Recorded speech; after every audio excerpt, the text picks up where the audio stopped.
The Ark of the Covenant, Ethiopia's sacred secret. Imagine being chosen for a job that will consume the rest of your life. No family visits, no stepping outside, your only companion. Possibly the most sacred and dangerous object in human history. This is the reality for one monk in Axum, Ethiopia. Right now, he sits alone guarding what his church claims is the actual Ark of the Covenant. For 2,000 years, the world has wondered, where did it go? The Ark wasn't just a box. According to biblical accounts, it was a weapon of divine power that struck down anyone who touched it without permission. Then, around 586 BC, it simply vanished when the Babylonians destroyed Solomon's temple. Walk through the dusty streets of Axum today, and locals will point to an unremarkable building and whisper, "It's in there." But here's the chilling part. The Ethiopian Orthodox Church is terrified of it. So terrified that they've sealed it away completely. The guardian monk isn't just a caretaker. He's a sacrifice. The moment he accepts this role, his life ends.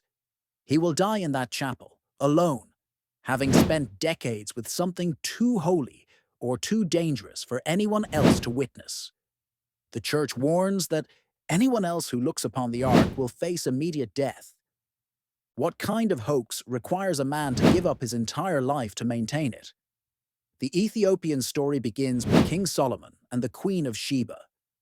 According to the medieval text, Kebra Nagast, their romance produced a son named Menelik I. When Menelik visited Jerusalem, his companions pulled off the ultimate heist.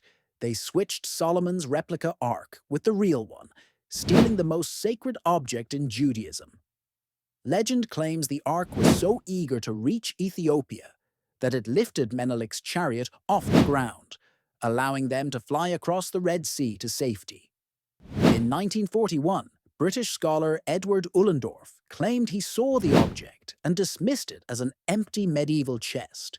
But if it's so obviously fake, why maintain such extreme secrecy?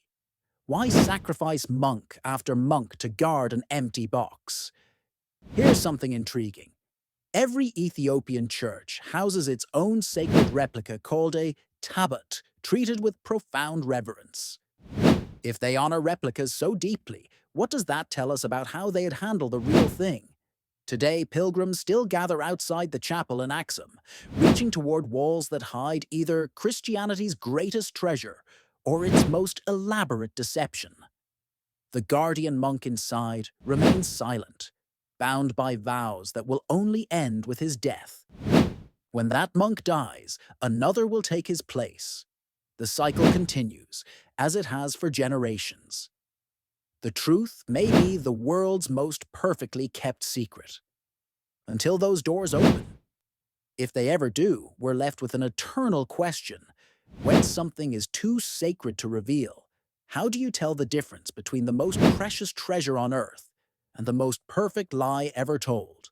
The answer lies just 20 feet from where tourists take photos in Axum.